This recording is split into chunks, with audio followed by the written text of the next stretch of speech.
do something you're very passionate about. And don't try to chase what is kind of the hot passion of the day. People say you have to have a lot of passion for what you're doing, and it's totally true. And the reason is because it's so hard that if you don't, any rational person would give up. It's really hard, and you have to do it over a sustained period of time. So if you don't love it, if you're not having fun doing it, you don't really love it, you're going to give up. So just go and do it, try, learn from it. You'll fail at some things. That's a learning experience that you need so that you can take that on to the next experience. And don't let people who you may respect and who you believe know what they're talking about, don't let them tell you it can't be done.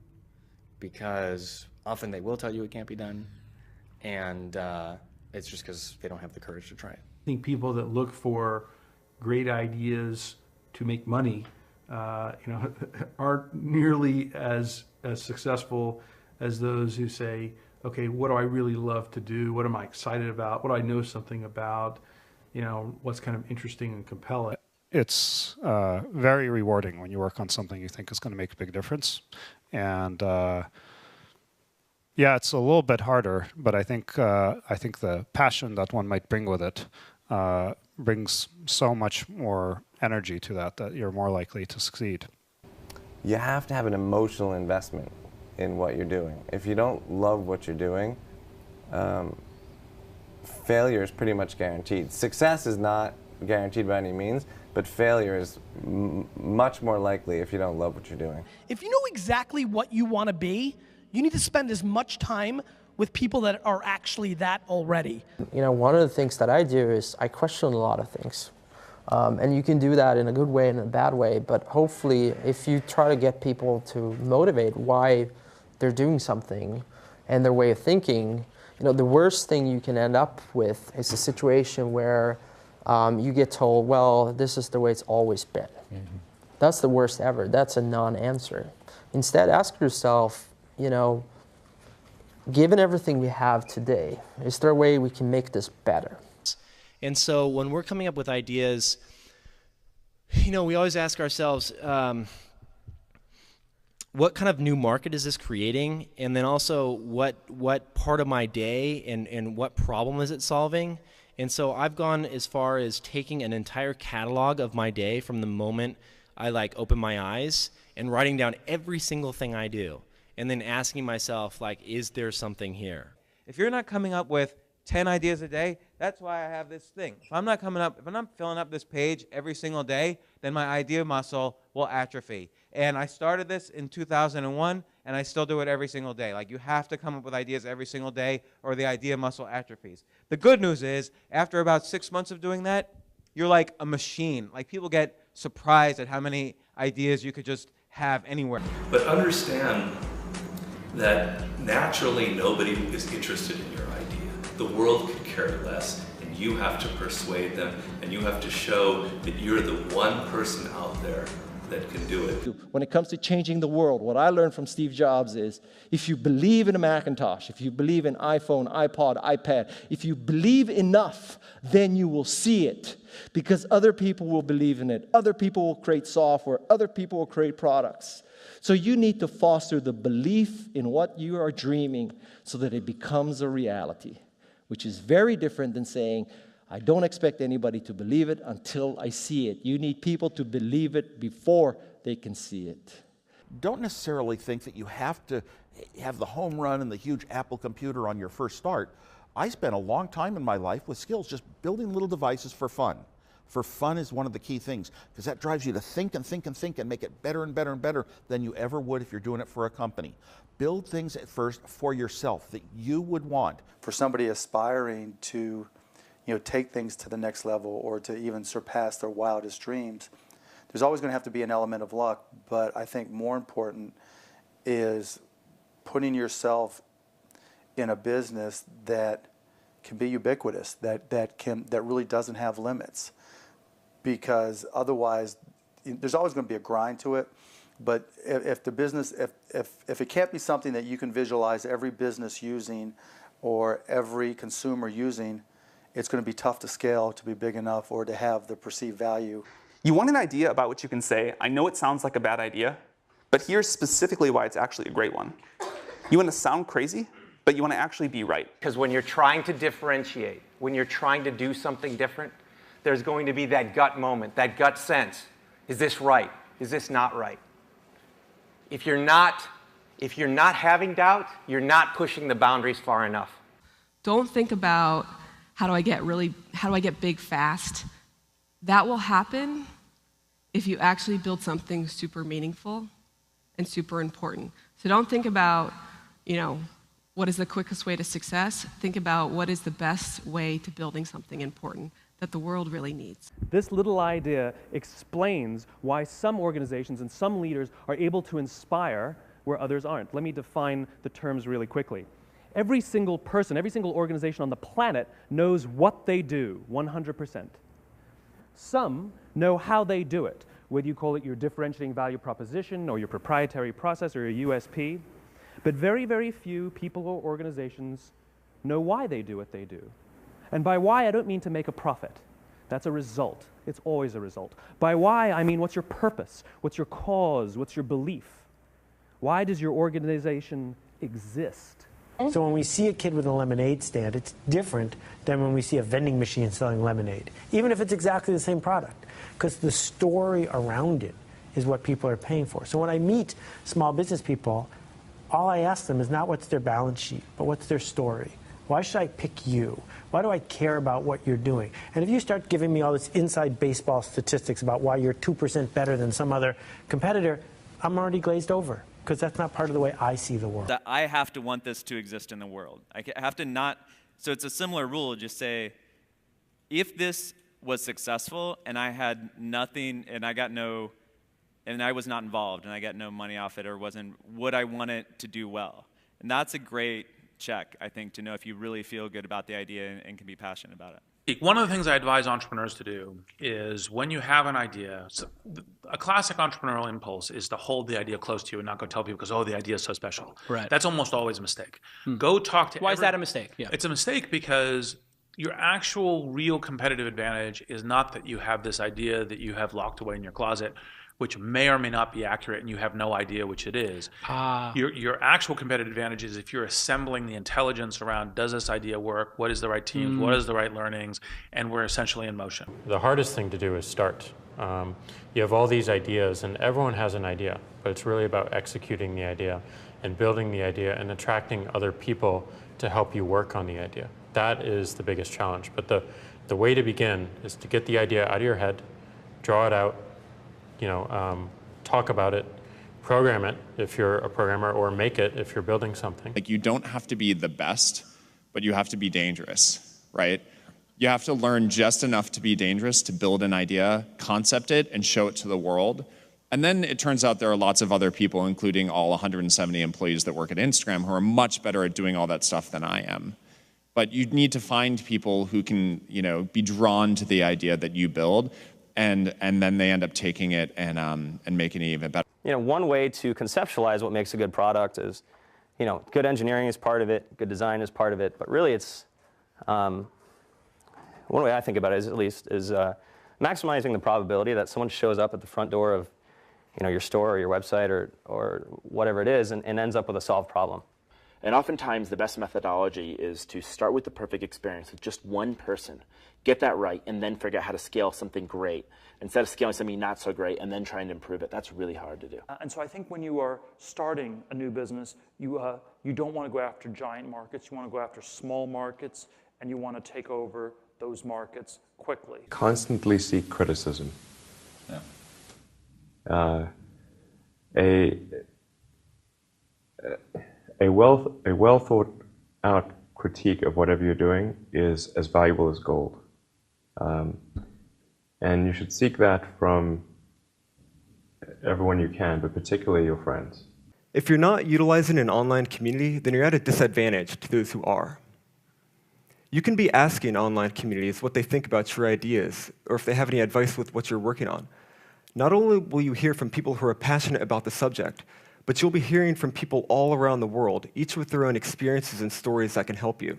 And there are a lot of people from whom we can learn a lot. And I think, like, you know, the one piece of advice is, like, don't underestimate anyone you come across ever. Right. Like, whether they're, you know, a blue collar worker waiting for the bus, or they're, you know, helping you at they're the server or bartender at the restaurant, or they're a lower ranking employee. I mean, the smartest leaders I've ever seen have always gone around the room and asked for everybody's opinion. Most startups that fail do it ultimately because they did not make something that people wanted. They made something that, you know, that they thought people would want, but they were either in denial about it, about, you know, whether it was actually any good, or somebody else came along and made something that people wanted even more. The best piece of advice that we've figured out as we've been doing Foursquare is not to let other people distract what you're doing. There's always haters that say, your idea is stupid, this idea is never going to work, don't even bother doing that because someone else is going to do it before you do. And if we listen to all that feedback that we were getting, all that negative feedback, we would never have built things, we would never have prototyped things. And that's how we really got to where we are. Like, we saw things that we wanted to build, and we just went out and built them. And it turns out when you build stuff that you like to use, there's a good chance that there's thousands of other people that want to use it too. And so it's not just about doing focus groups, it's not just about, you know, double checking your vision, it really is about integrating this concept of testing our ideas rigorously throughout the product development process, throughout the marketing process, even as we scale up. But what you really need to do is think about what is the smallest possible test that I can run for this idea, for this concept, for this theory, get it out there, and get customers using it. Because your customers are going to be the ones to tell you if it's really working or not. Like there's almost this expectation that you have to have in your mind this sort of, I'm going to change the world, sort of make a dent in the universe kind of ambition, right? But it's actually okay early on to just kind of solve small problems in layers until you actually get to a point where you have the capacity to do that. What this all comes down to is doing something exceptional for your users, whether it's in community, whether it's in connection, or whether it's in design. This is our big advantage as a startup, is that we can actually get away with doing this. We can make this the core part of why we're doing business. I think you should be spending your money on teaching and sharing, and so that might mean hiring a writer or two, perhaps, instead of a marketing person. You know, and start writing and start getting people to listen to what you're saying. You can't talk about yourself all the time because no one's going to come back for that, but you have to talk about things that are relevant to your industry or ideas that you have, and start to build that audience up. I do think that one thing that's important is, especially if you're a founder or a technical founder, is to realize that you can't do everything, and even if you can, you shouldn't. You should find a great partner, no matter what it is that you're doing, and you should look for someone who is very high intelligence, very high energy, and very high integrity. And you need all three of those, and you can't compromise on any one of them. Otherwise, you'll end up with either someone who's not smart, which does you no good, or someone who's not hardworking, which also does you no good, or the worst case is you end up with a smart, hardworking crook who ends up working against your interests. And integrity is something that takes a lot of time spent with someone to figure out. The most important thing when you're working with people early is that you guys line up on what your goals are.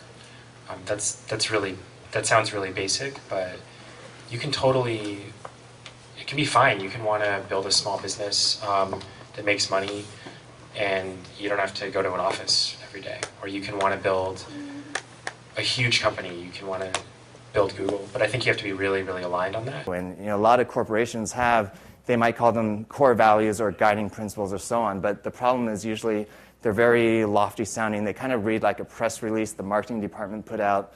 They sound just like their competitors, and maybe you learn about it on day one of your job, but then it becomes this meaningless plaque on the lobby wall. Well, we wanted to come up with committable core values, and by committable, meaning we're willing to hire or fire people based on those values, completely independent of their actual job performance. The definition of values is they're the behaviors or principles that you religiously adhere to within your company. When I say religious, I mean that no amount of data will sway you from those principles, and the degree to which that you have the courage to maintain your conviction around those ideas is the degree to which you're going to be successful over the long term.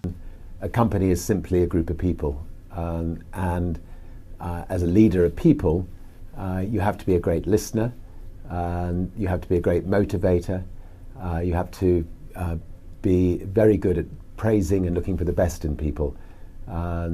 People are no different from flowers. If you water flowers, they flourish. If you praise people, they flourish. And that's a critical attribute of a leader. So I kind of like half jokingly with a lot of people say that, my job is basically like to be the assistant for the rest of the company. Like my job is to make sure that like you have what you need, that it's and basically you have everything you need to kick ass. Like that's my job. If you don't have that, then let me know because I'm not doing my job. There are a lot of things that are outside of your control. A lot of external circumstances will determine the success of your idea, whether the market timing is right for this new kind of service, or whether people, whether a customer, like the economy is right for your kind of service, right? Whether you meet the right people who will finance your company. Many external circumstances are like outside of your control and but will affect the outcome, and you have to be okay with that. Another quality that I think is important is kind of being flexible-minded or open-minded.